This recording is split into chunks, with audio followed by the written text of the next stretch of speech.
¿Qué tal? Muy buenas noches, bienvenidos a Minuto 1 en la pantalla de C5N. Hoy más que nunca, la realidad, lo que otros no te han contado. Durante estos 3 años y 9 meses, aquí te lo hemos contado y te lo seguiremos contando. Lo que otros no te han mostrado. Durante estos 3 años y 9 meses, aquí te lo hemos mostrado y te lo seguiremos mostrando, la realidad, para que estés muy bien informado de lo que realmente ocurre en la República Argentina. Y no sigas falsos relatos del gobierno y del periodismo oficialista. Y nos podés acompañar a partir de este momento con el hashtag Patorrengo. Sí, señor, Patorrengo. Eso es lo que en este momento es el presidente Mauricio Macri, no solamente en la Argentina, sino a nivel mundial.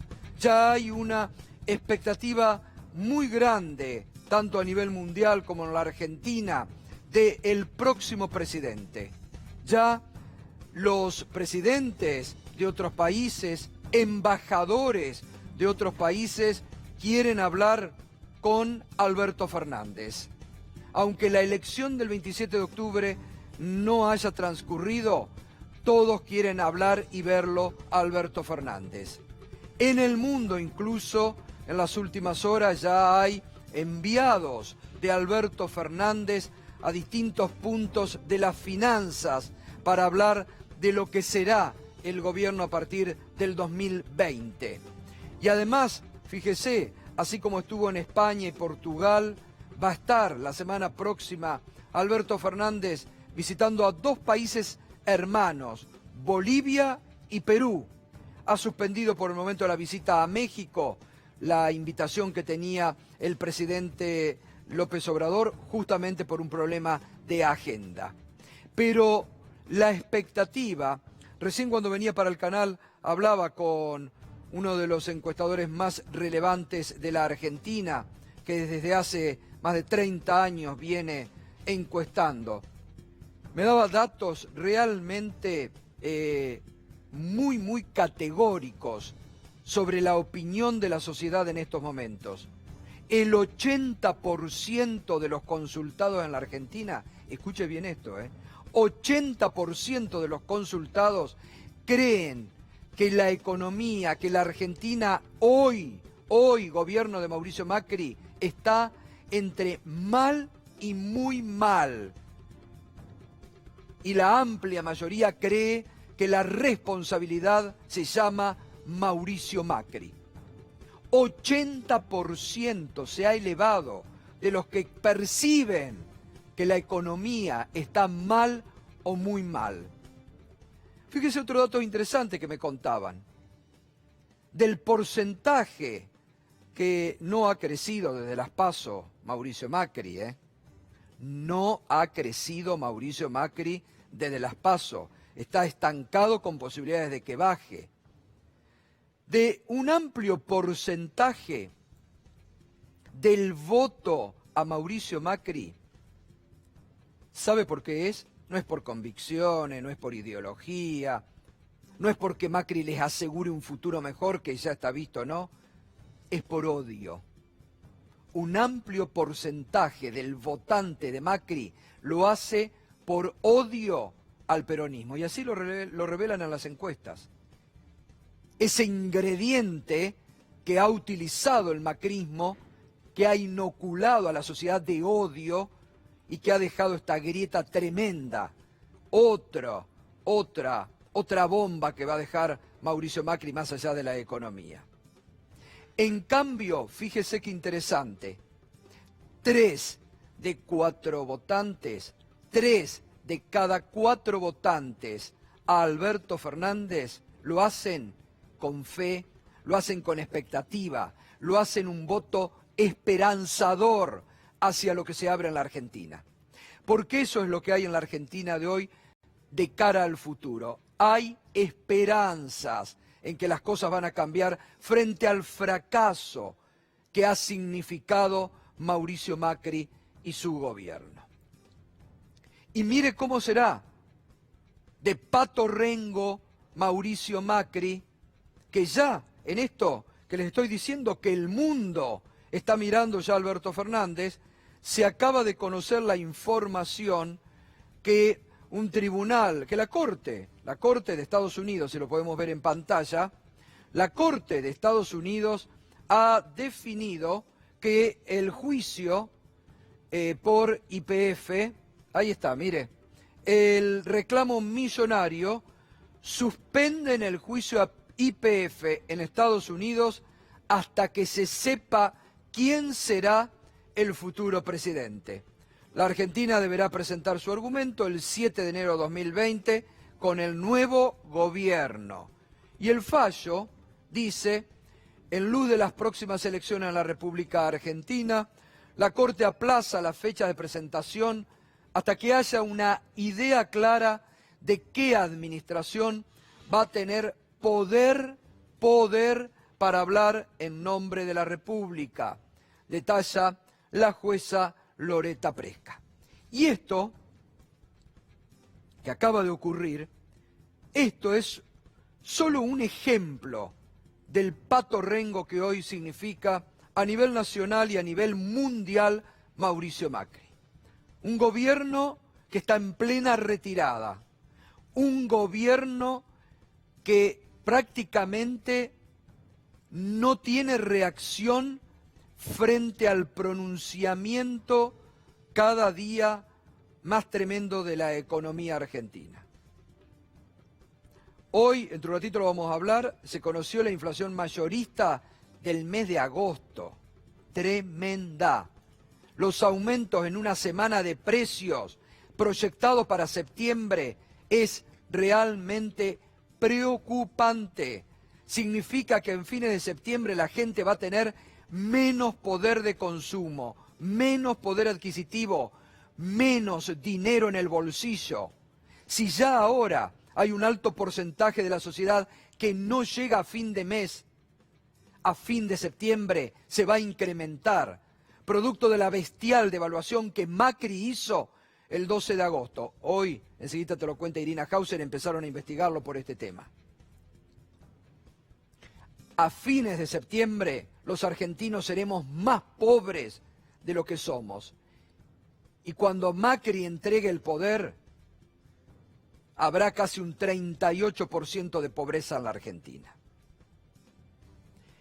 Y también hoy, prácticamente ya los acreedores están queriendo hablar con el nuevo presidente, o con quien va a ser, todo pareciera indicar, con Alberto Fernández. Les mandan mensaje, hoy el propio Alberto Fernández lo dijo, escúchelo. Los acreedores me hablan a mí, y yo no soy nada. Y el gobierno tiene la debilidad que tiene para poder negociar, para poder, bueno, la debilidad política que se ha generado después de agosto. Y hoy a la mañana leía algo que mandó Matías Culto, a raíz de algo que yo le había mandado, una propuesta de un fondo que tiene bonos argentinos donde ellos mismos están proponiendo una lógica de reperfilamiento, es decir, los nuevos acreedores se están dando cuenta del problema que hay. Hay buena predisposición de los acreedores en este sentido. Ellos se dan cuenta del problema en el que estamos todos, ellos son parte del problema. Ellos mismos representan un plan de reperfilamiento. Los acreedores ya se comunican con los asesores económicos de Alberto Fernández. Ya lo empiezan a consultar y ya quieren hablar con Alberto Fernández. No quieren hablar con un Mauricio Macri que no solamente sigue desorientado, que no se recupera del sopapo electoral del 11 de agosto, sino que administra la pobreza en sus peores condiciones porque sigue habiendo un gobierno sin reacción frente a la coyuntura que día a día se agrava más. Esto también lo dice un hombre que más allá de ser hoy candidato presidencial, es un hombre reconocido y respetado por todos los sectores de la Argentina. Roberto Labaña, quien también dice Macri ya fue. Escúchelo. Soy candidato a presidente de la Nación. Nosotros, Consenso Federal, creemos que Cambiemos y el presidente Macri ya han perdido. y creemos que consenso federal puede efectivamente ser una alternativa al Frente para Todos. Esa es la realidad. Todo el resto forma parte de lo, vuelvo a usar la palabra que usé al principio, de tonterías o de pequeñas que es una chicana, chicanitas o maniobritas políticas para conseguir algunos votos más confundiendo a la gente. Macri ya fue, dice también Roberto Labaña. Y este es el ánimo que hoy está establecido en el gobierno, por eso el enojo de Pichetto, porque pareciera que el único que ha salido a hacer campaña en una forma que debería realmente hacer una autocrítica es Pichetto. Carrió, que anda perdida por el norte, pero es un gobierno que tiene a sus integrantes sin reacción. Y esto lo decía y lo admitía. ¿Se acuerda la semana pasada frente a comerciantes de Junín? La propia gobernadora María Eugenia Vidal, que admitía que ya no puede hacer más nada frente a la coyuntura. Lo recordamos lo que decía. Todo lo que yo puedo hacer de la provincia ya lo hice. No tengo más herramientas. Todo lo que hemos podido hacer lo hemos hecho. Así que no pierda no baje los brazos, no pierda la fuerza. No tengo más herramientas. Lo admite quien hasta hace muy poco era la principal estrella de Cambiemos.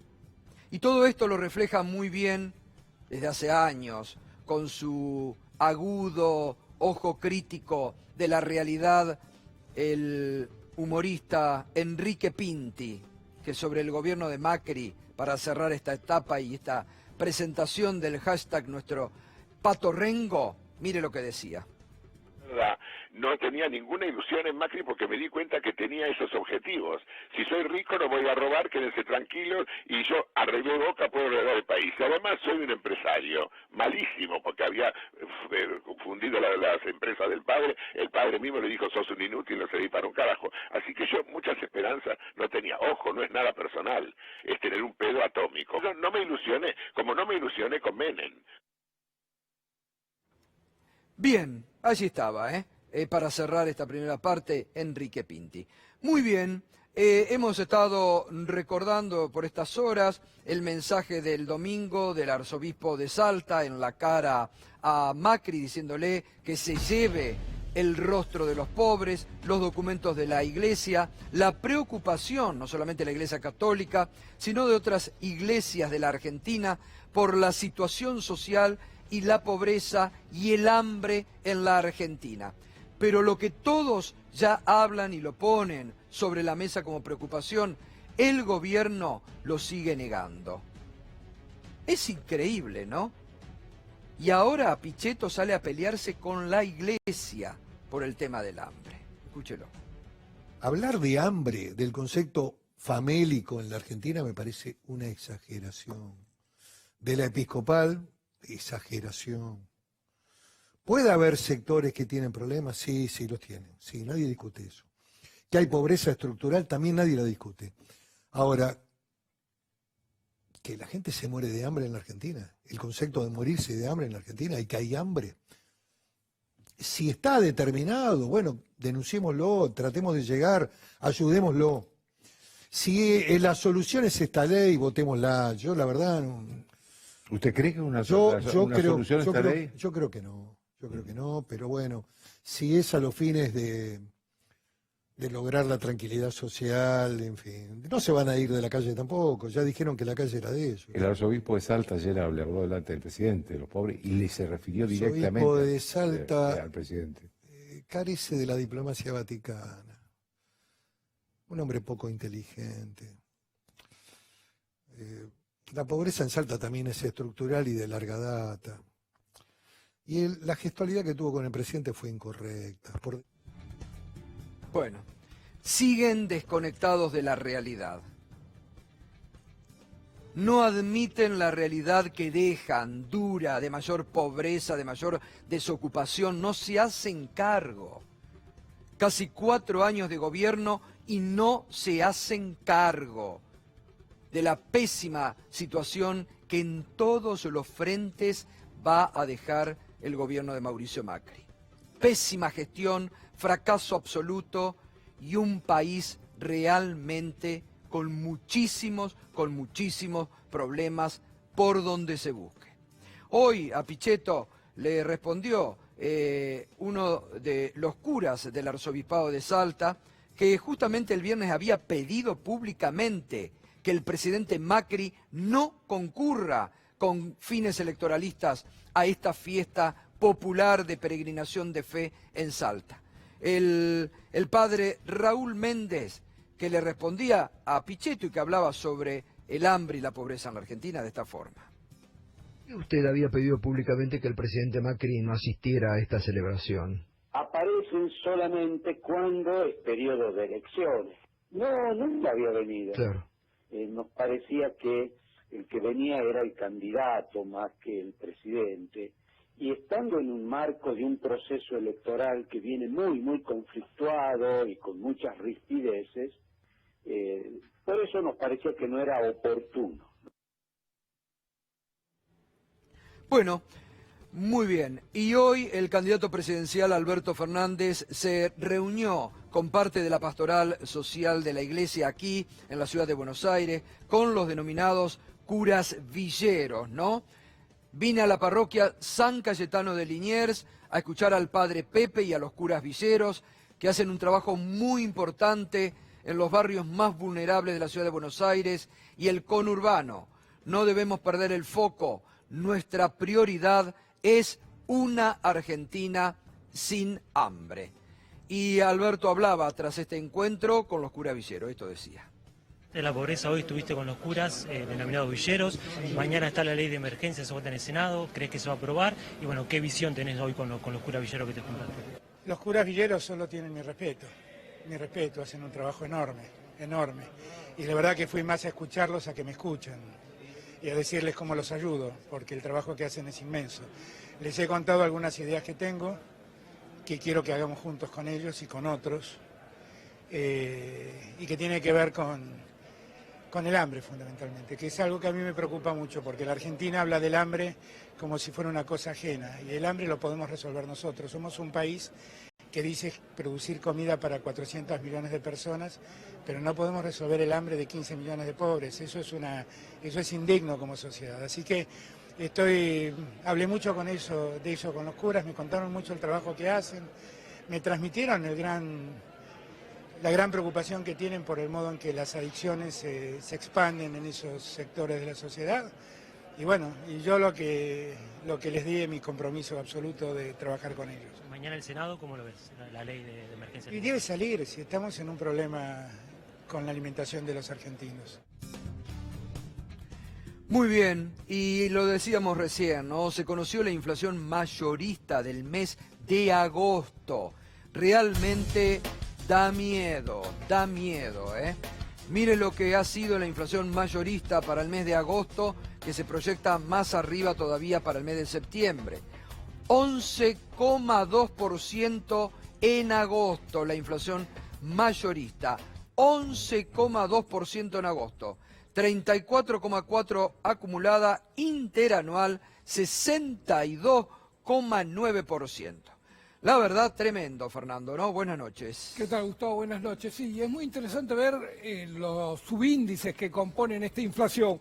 Porque vos tenés que los productos nacionales subieron 9,9%, los productos primarios 4,3% y los productos importados 28,2% subieron a lo largo de agosto, 28,2%. Y esto claramente es el impacto de la devaluación post-elecciones PASO. Ahí tenés el daño tremendo que provocó a la economía argentina y al conjunto de las familias argentinas la devaluación post-PASO permitida, facilitada, inducida por la inacción del Banco Central.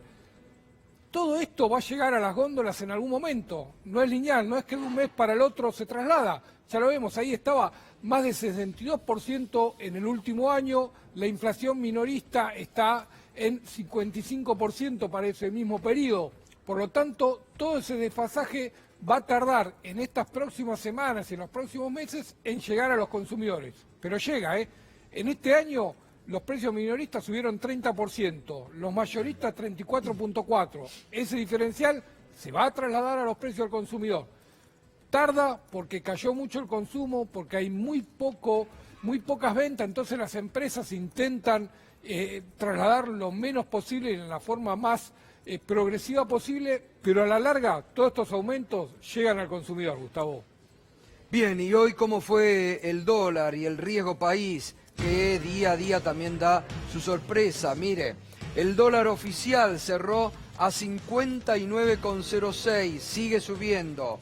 El contado con liquid 69,48 y el dólar blue 62 pesos. La brecha que, bueno, todo un poquito para arriba, ¿no? Y el riesgo país que sigue muy alto, 2.150 puntos, el riesgo Macri para la economía argentina. Fernando. Sí, y vamos a ver cómo ese contado con liquidación que estabas mostrando recién ahí va a seguir separándose, va a seguir abriendo la brecha con el dólar oficial, porque es la única manera que hoy tienen las empresas y quienes quieren sacar dólares del país de hacerlo sin pasar por el Banco Central, que como contamos ayer, cada vez restringe más el giro de divisas al exterior, provocando algo que no había ocurrido ni durante el cepo, que tanto se critica de la gestión anterior, esto de que las empresas no puedan mandar dólares para pagar las deudas al exterior. Hoy hablé con algunas empresas que decían, bueno, dice, nosotros en el fondo depositamos los dólares con mucho esfuerzo en la caja de valores, que es lo que corresponde que haga. Después, si algún inversor del exterior no puede acceder a esos dólares, bueno, son las reglas del juego. Sabía que estaba participando de una emisión de deuda bajo legislación argentina y que podía pasar. Esperemos que no haya un sobrecastigo por esta situación, pero hay mucho enojo con esta decisión tomada por el Banco Central, porque cree que no se justifica. Las empresas dicen, tenemos nosotros los dólares, los estamos poniendo, no vemos por qué tienen que generar toda esta situación de malestar con nuestros acreedores, prohibiendo transferir esos dólares. Muy bien. Y hoy el juez Canicova Corral comenzó la investigación por la disparada, por la corrida del dólar, por la devaluación que el propio gobierno dispuso, dejando que el dólar corra cuando Macri se enojó con los argentinos por el voto en su contra el lunes 12 de agosto. Irina Hauser, buenas noches, Irina. Hola, buenas noches, Gustavo. Empezó esta investigación que la semana pasada fue impulsada por la fiscal Paloma Ochoa para determinar si hubo delito en la disparada del dólar el día posterior a las PASO con la consiguiente devaluación. Tomó las primeras medidas, como habíamos dicho, toda la investigación apunta al Poder Ejecutivo, al propio presidente Mauricio Macri, al titular del Banco Central, Guido Sanleris, y al entonces titular de Hacienda, Nicolás Dujovne. ¿Por qué? Porque de allí habrían partido las supuestas indicaciones, ¿no? ¿Se acuerdan que Martín Redarado además había hablado de esto, de que había habido indicaciones para liberar el dólar y no efectuar ningún tipo de intervención en el mercado de cambios? Vamos a ver cuáles son las medidas que dispuso Rodolfo Canicova Corral como para iniciar esta investigación. Pidió las agendas oficiales y los registros de viajes de Sanleris y de Dujovne. Está rastreando cuál fue la actividad de ellos que pudo haber tenido relación con este tema. Los ingresos y los egresos de personas, funcionarios o no funcionarios, a la Casa Rosada y al Banco Central durante el día 12 de agosto, el día posterior a las PASO. El detalle de las operaciones en el mercado mayorista de cambios aquel día, pero también los días anteriores, para efectuar una comparación, para saber si efectivamente hubo un cambio de conducta. También pidió que la Comisión Nacional de Valores informe si se aplicaron alertas o sanciones por el comportamiento de los operadores bursátiles entre el 8 y el 13 de agosto. Aquí también abarca los días anteriores. Aquí va la primera parte de estas medidas dispuestas por el juez Rodolfo Canicova Corral para determinar si hubo delito. Y mira esto.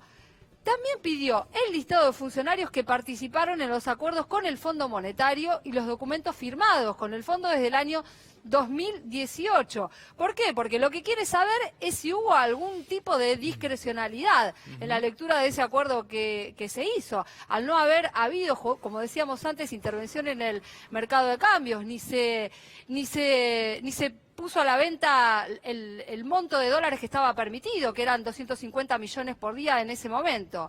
Le pide también a Hacienda que explique la incidencia del acuerdo con el fondo en la política del control de cambios. Todo esto pidió hoy el juez Rodolfo Canicova Corral para empezar con esta investigación, que, como decíamos, tiene entre los tres principales hombres en la mira al presidente Macri, a Sandleris y a Dujovne. Además pidió el audio de Martín Redrado, el ex titular del Central, donde hablaba justamente de que él tenía conocimiento de una orden del Poder Ejecutivo de no intervenir en el mercado cambiario. Claro, porque Martín Redrado, recordemos, Irina, dijo que él tenía información de adentro. Exacto. Él, como expresidente del Banco Central, dijo y lo ratificó y lo confirmó, dijo, yo tengo información de adentro, que dejaron disparar el precio del dólar ese lunes en que Sanleri, me acuerdo, estuvo reunido en la Casa de Gobierno el lunes 12 por la mañana con el presidente Mauricio Macri, ¿no?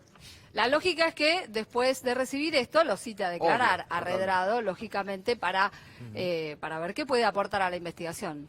Gracias, Irina, Y aquí cada tanto, en Minuto 1, ya que el gobierno tanto habla que nos hemos integrado al mundo y que estamos en el mundo, bueno, también somos campeones de la crisis a nivel mundial. Estamos en todos los podios de la crisis. En todos los podios de los números en rojo de la economía está la Argentina de Macri. En el industricidio también somos campeones a nivel mundial. Mire, con datos a nivel mundial de OCIPEX, para el primer trimestre del 2019 versus el primer trimestre del 2018, la Argentina de Macri encabeza el industricidio. Bajó en un 10,8% la industria. Segundo, Burundi, con todo el respeto a Burundi, ¿no? 6,2%. Tercero, Turquía, 5,2%. Mire qué orgullo para Macri, ¿no? Gustavo. Mire qué orgullo para Macri, encabezar el industricidio a nivel mundial. ¡Qué orgullo! Gustavo, y vamos a ver qué pasa en el segundo datos. trimestre. Ahora vamos, Fernando. Primero la Argentina otra vez, 8,8%. Segundo, Filipinas. Y tercero, Perú, con el 6,1%. Este es el industricidio a nivel mundial, lo encabeza la Argentina. Sí, Fernando. Sí, te iba a decir, estos son datos de la ONUDI, la Organización de las Naciones Unidas para el Desarrollo Industrial. No estamos sacando datos de abajo de la alfombra, son datos oficiales de la ONU, así que no hay ninguna duda de la certeza de este análisis que hace OCIPEC y que la verdad está mostrando lo que sabíamos. Ayer comentamos lo que cayó la industria en julio, venimos comentando lo que cae la industria en 19 meses consecutivos con caída de nivel de actividad industrial. Va a terminar este gobierno con menos industria y menos Producto Interno Bruto del que recibió, una cosa insólita, el de cómo ha arruinado la economía estos 3 años y medio, 4 años de gobierno de Macri.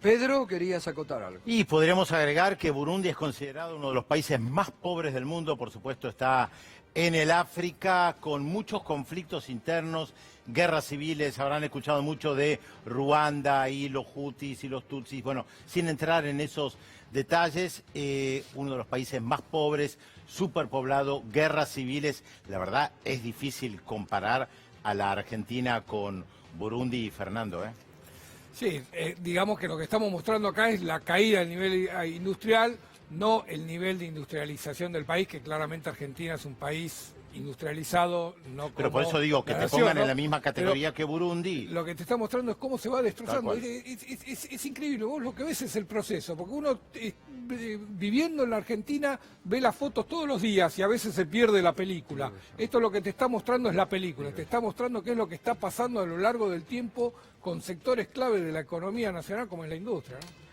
Bien, y otra vez atención, ¿no? Que acá lo venimos reflejando, atención para los jubilados, el Fondo de Sustentabilidad del ANSES, otra vez en peligro, otra vez en riesgo.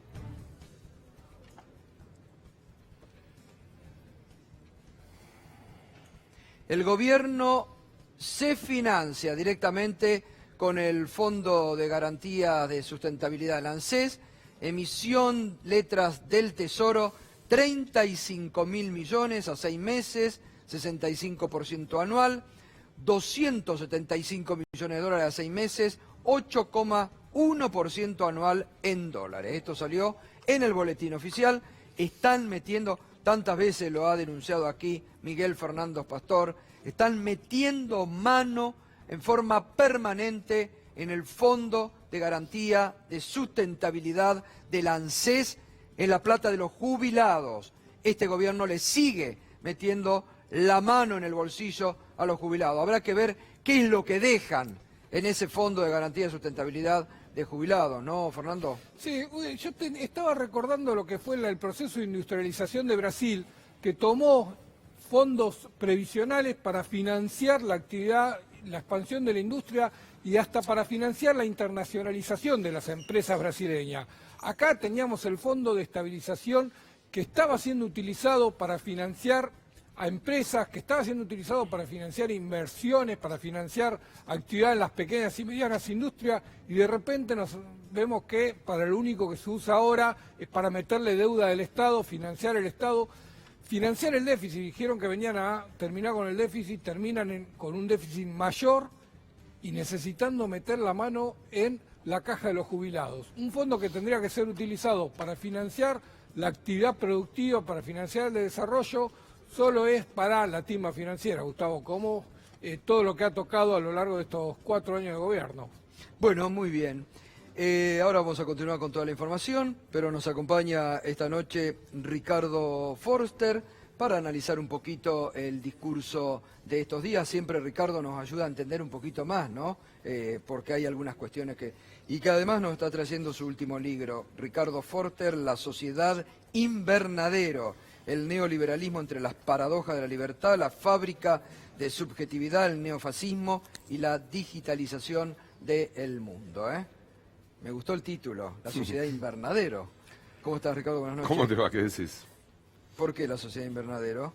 Y porque hay un porcentaje bastante minoritario de la sociedad que vive a 24 horas de temperatura todo el año, que vive en un espacio de confort y que en esa permanencia, en esa sociedad invernadero, deja fuera a millones y millones, no solamente en Argentina. Cuando uno compara y mira el mundo global, apenas un 20% de la humanidad vive con niveles de confort, vive a 24 grados de temperatura, es capaz de consumir gran parte de la energía que se produce. El mundo desarrollado, más China, consume más del 80% de la energía producida, mientras que el 80% de la humanidad restante vive en condiciones paupérrimas, de exclusión, de indigencia.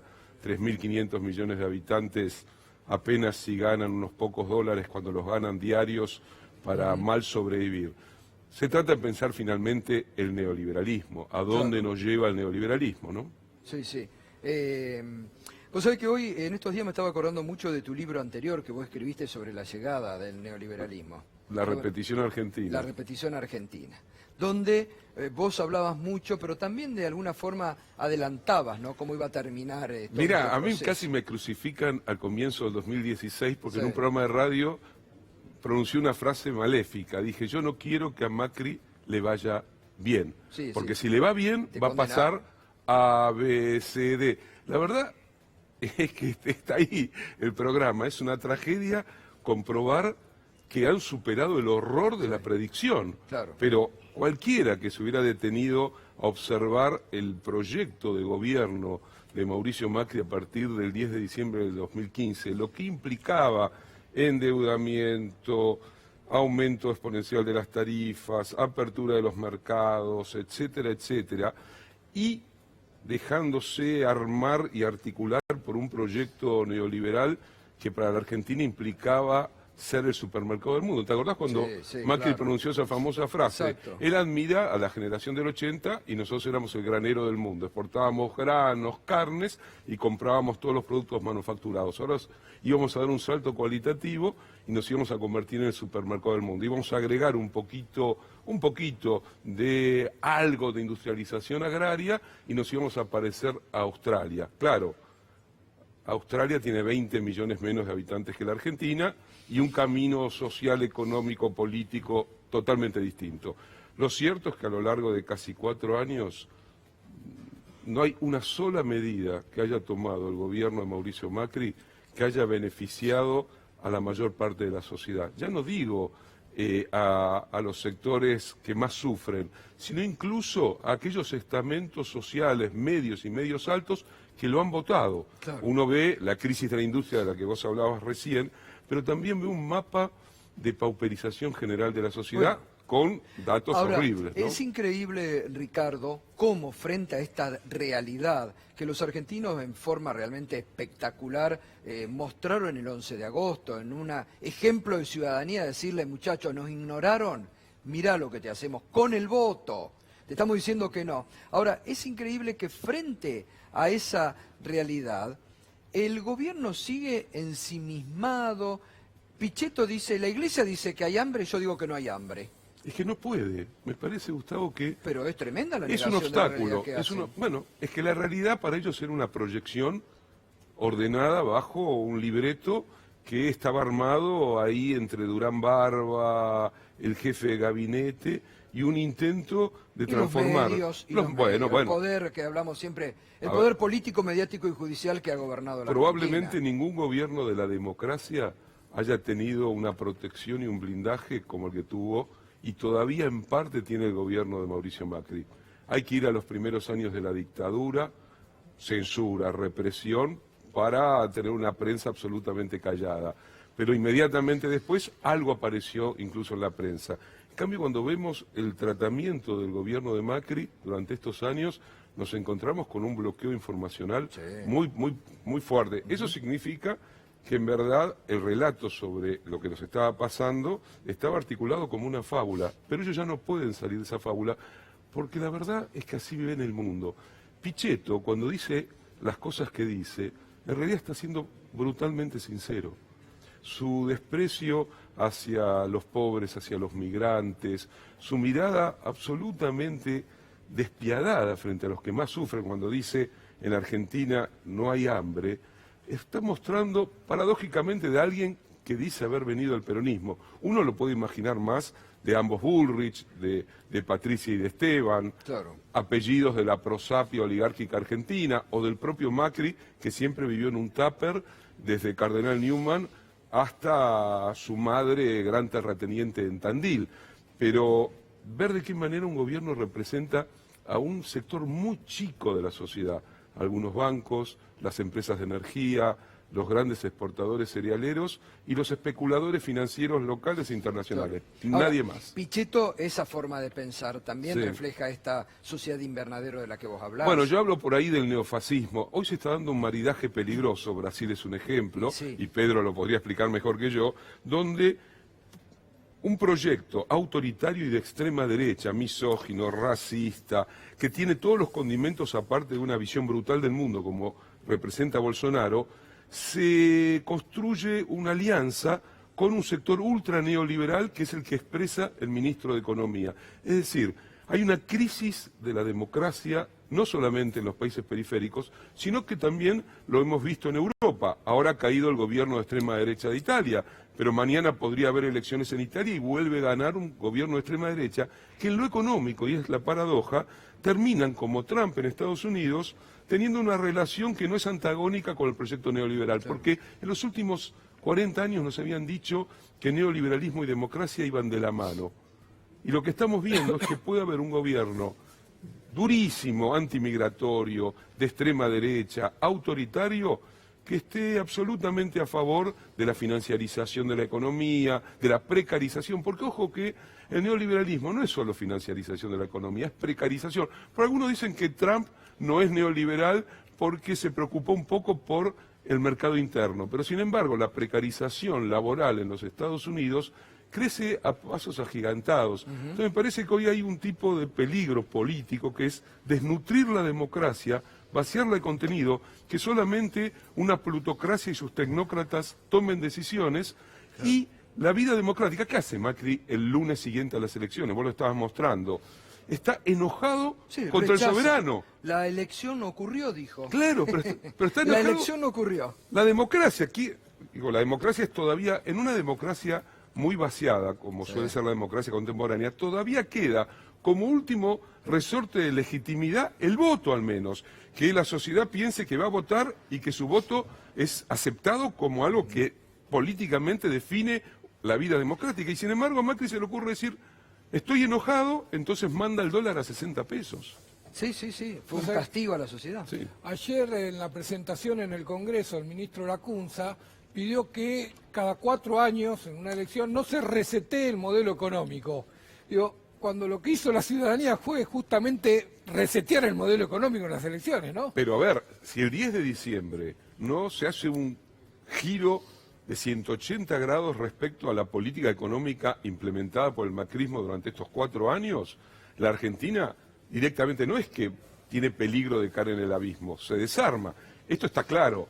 El proyecto de Alberto Fernández, Cristina Kirchner, supone invertir los términos a través de los cuales el neoliberalismo, bajo formato macrista, pues un neoliberalismo macrista que al mismo tiempo demostró niveles de brutalidad política pocas veces vista, falta de cintura, dejó que, por ejemplo, el precio de los alimentos se fuese literalmente a las nubes, cuando hubiera podido, con algún tipo de medidas, algo proteger la canasta de alimentos para los sectores más pobres de la sociedad argentina, pero está en su ADN, está en su naturaleza.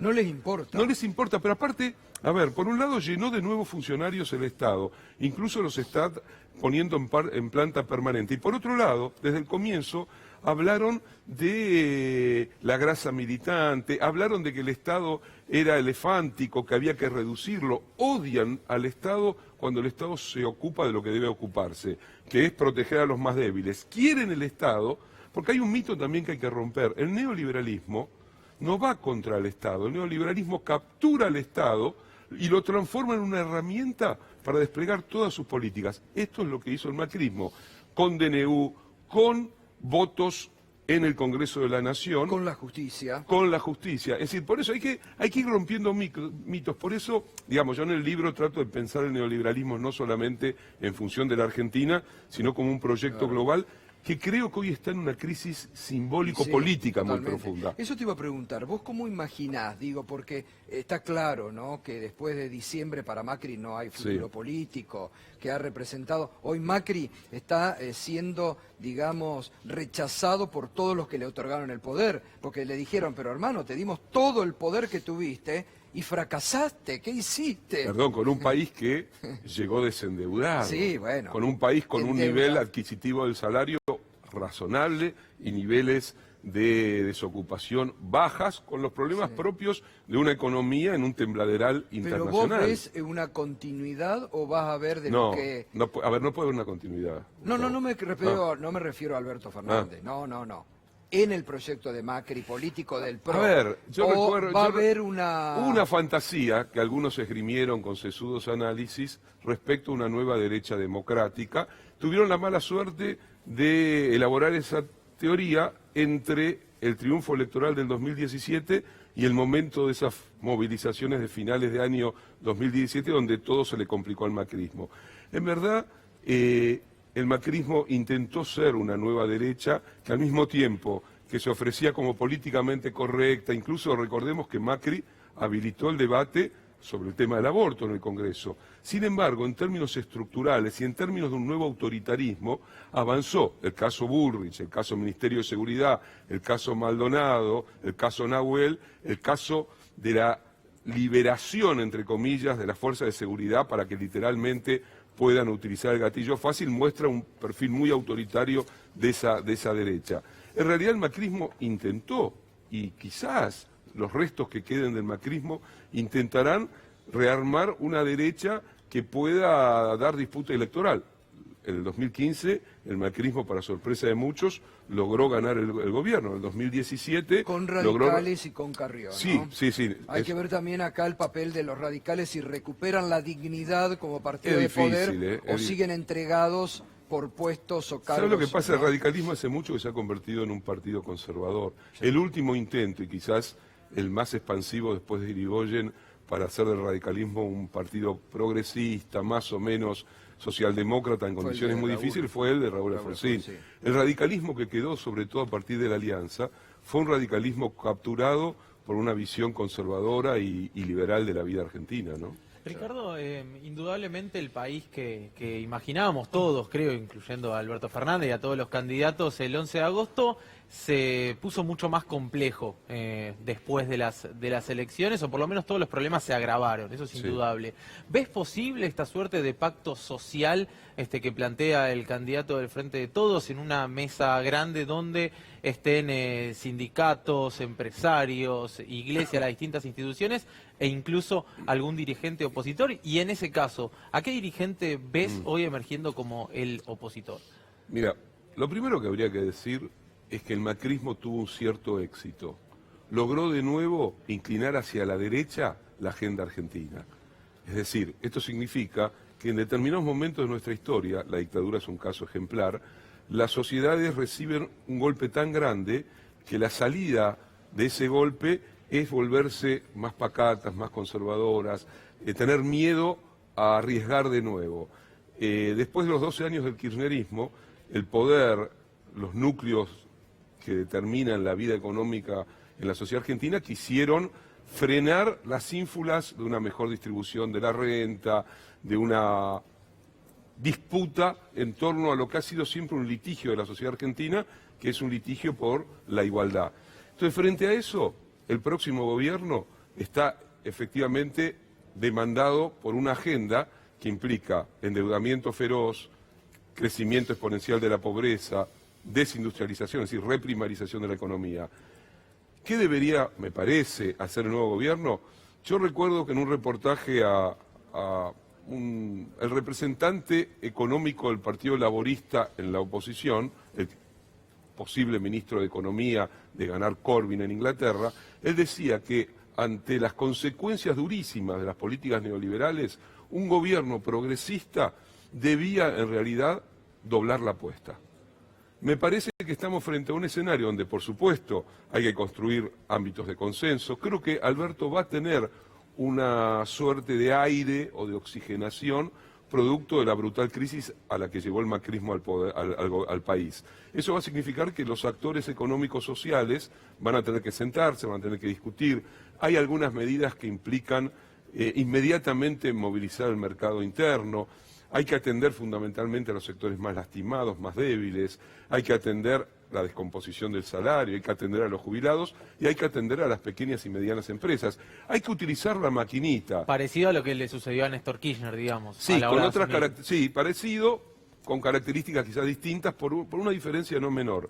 La Argentina que toma Néstor Kirchner es una Argentina que venía de una crisis estructural, política, cultural y moral, que fue la crisis del final de los 90. En cambio, me parece que hay una Argentina que se está mostrando a través del voto al Frente de Todos, más madura, que tiene una experiencia por detrás y que es posible. La Argentina tiene, a diferencia de otros países de América Latina, pienso el caso venezolano, los trabajadores argentinos tienen una tradición que les permite rápidamente, y lo mismo cierto mundo industrial, rápidamente recuperar lo que han perdido. Eso no significa que la destrucción de estos años no deje en el camino a una parte no menor. Y hay algo menor que tampoco se dice mucho. Se habla mucho de que los grandes grupos económicos también se vieron en dificultades. Pero estas crisis, y Fernando lo sabe mejor, concentran, hacen quebrar a pequeñas, medianas e incluso a algunos competidores grandes que le dejan el mercado a un proceso de monopolización, que es creciente en la Argentina en los últimos 40 años. Fíjate vos qué interesante de todo esto que estamos hablando. Hoy a la tarde hablaba con un consultor de los más viejos del mercado y los de más experiencia. Me decía, en la composición del voto a Macri, ¿qué predomina? Odio. Odio al peronismo, odio a Cristina, odio a Alberto, odio en la mayor composición al voto Macri. En la composición del voto Alberto, ¿qué es lo que predomina? La expectativa de la esperanza. Sí, bueno, es impresionante eso, ¿no? Creo No que hay un condimento de odio en el votante Alberto, está del otro lado. Es el peronismo de hace 70 años. Por un lado la esperanza, la incorporación, la inclusión de millones de personas, por el otro lado el odio a ese peronismo. Sí, me parece que es Daniel Santoro el bueno, ¿no? El artista plástico, el que tiene una imagen muy graciosa. Dice, es como si el gorilismo hubiera estado encerrado en una cápsula del tiempo y de repente se abrió y salieron intocados, ¿no? Con todas las peores memorias de aquel tiempo del post. Bueno, estamos a pocos días de un aniversario del 55. ¿no? Claro, bueno, el primero que lo vio eso, que acabas de decir, fue Bergoglio. Papa dijo, nunca había visto tanto odio en la Argentina desde el 55. Vos fijate la Han recreado los peores fantasmas de esa época. La campaña en Buenos Aires de la oposición es una campaña que está construida sobre la idea de que la ciudad tiene que tener alegría. Claro, un canto, incluso, una cumbia. Exacto. Una cumbia. Incluso en momentos muy difíciles, para juntarse, hay que encontrar esa energía que surge de defender, defender un país en términos de ampliación de derechos. Alguien que defiende un país donde los migrantes son casi delincuentes, donde los pobres, por portación de rostros, si son jóvenes, pueden ser baleados libremente por la policía, donde los trabajadores son considerados un costo. O sea, no puede vivir su política como una política alegre. Ricardo, sus pasiones son negativas, diría el viejo Spinoza. Subir a la presentación del libro y al comentario sobre el momento que asume Néstor Kirchner la presidencia. Hay un contexto internacional que es distinto. Hoy, salvo México, no tenés otro referente de movimiento progresista en el mundo. No hay en Europa un gobierno progresista, no hay en Estados Unidos, no hay en Brasil, que Néstor tenía a Lula en quien apoyarse. ¿Puede un movimiento como el que encabeza Alberto Fernández o López Obrador tener éxito económico en un mundo que todavía no gira? A ver, es cierto lo que decís, el contexto de principio del siglo XXI en América Latina fue un contexto excepcional, único. Chávez, Lula, Néstor, después Evo, Correa, el Frente Amplio uruguayo, con todas sus limitaciones el progresismo chileno. Era un mapa antagónico al mapa neoliberal que en realidad recorría el mundo, porque ojo que en aquellos años el mundo desarrollado iba ciegamente hacia una crisis que estalló en el 2007-2008. Europa, incluso los partidos progresistas europeos, el laborismo de aquellos tiempos en Inglaterra, el de Blair y el de Brown, no era el laborismo de Corbyn, era un laborismo neoliberal, aquella famosa frase de Margaret Thatcher, mi máximo éxito se llama Tony Blair. Quería decir que logré que la oposición laborista en Inglaterra pensara igual que yo la sociedad. Con esto quiero decir que hoy las cosas son difíciles, pero hoy hay una disputa que también plantea ya no la idea de un mundo unipolar. Estados Unidos está atravesando una situación muy compleja, la disputa con China, la propia situación europea. No sabemos por cuánto tiempo Brasil puede seguir con un tipo de gobierno que no está solucionando ninguno de sus problemas económicos, por otro lado. Y López Obrador y México, y Alberto Fernández, que está construyendo en medio de la campaña una agenda internacional importante, el viaje a España, Portugal, Bolivia, creo que se va a Bolivia, Perú, después por un tema de agendas postergó el viaje a México. Bueno, tendrá que rearmar un proyecto y quizás hoy la Argentina, en términos de su política exterior, puede ocupar un lugar bien interesante como avanzada, como vanguardia, ¿no? Gracias, un gustazo como Por favor. siempre. Y bueno, lo recomendamos el último libro de Ricardo Forte, La Sociedad Invernadero. Siempre es muy buena la lectura y siempre nos clarifica mucho el pensamiento Ricardo Forte, así que te lo agradecemos. Gracias. Placer. Ricardo. Bueno, Pedro Brigger. Seguimos con lo regional porque recién estaban hablando justamente de la situación internacional y tenemos que mencionar algo bastante curioso que pasó ayer a la noche en un programa de televisión en Brasil. El expresidente Michel Temer, que sucedió a Dilma Rousseff cuando la derrocaron, en una entrevista deslizó yo no fui parte del golpe. ¿Cómo? ¿Reconoce como un golpe? Escuchémoslo. É este, eu jamais apoiei ou fiz desempenho pelo golpe. Aliás, muito recentemente, o jornal Folha detectou um telefonema que o ex-presidente Lula me deu, onde ele pleiteava e depois esteve comigo para trazer o PMDB para impedir o impedimento. E eu tentei. Mas a esta altura eu confesso que a movimentação popular era tão grande, tão intensa, que os partidos já estavam mais ou menos vocacionados, digamos assim, para a ideia do impedimento. Mas veja que até o último momento, e esse telefonema do ex-presidente Lula revela exata e precisamente que eu não era, digamos, adepto do golpe. Bueno. Dice No lo el dice tema, el tema golpe, ¿no? Lo dice. Lo dice, Lo dice. casi. Yo no era partidario del golpe. Yo no, claro, justamente. Yo no era partidario del él golpe. se está distanciando, dice, no, yo no era partidario, yo no hice nada, no apoyé, pero también revela otro detalle interesante. En su momento Dilma Rousseff quiso nombrar a Lula da Silva como su jefe de gabinete y el Tribunal Supremo Federal se lo impidió.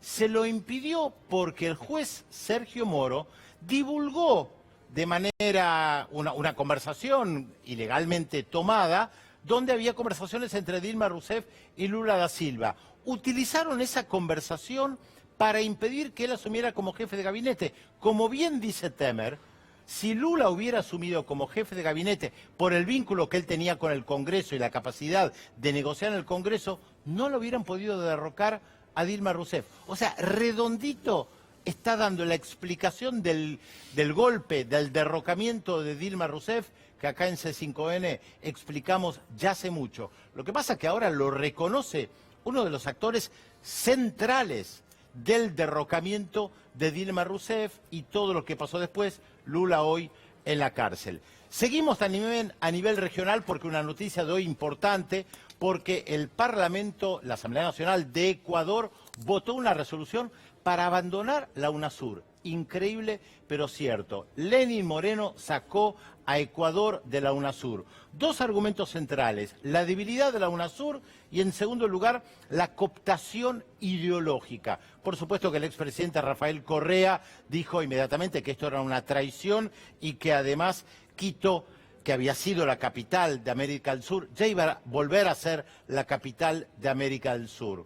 O sea, tomando en cuenta lo que decía antes Fernando, ¿no? El contexto regional, cómo se está moviendo, Lenín Moreno saca a Ecuador formalmente de UNASUR. Hubo un debate, hubo una votación en el Parlamento, que hoy la gente que está con Lenín Moreno tiene la mayoría en el Parlamento y logró pasar esta resolución.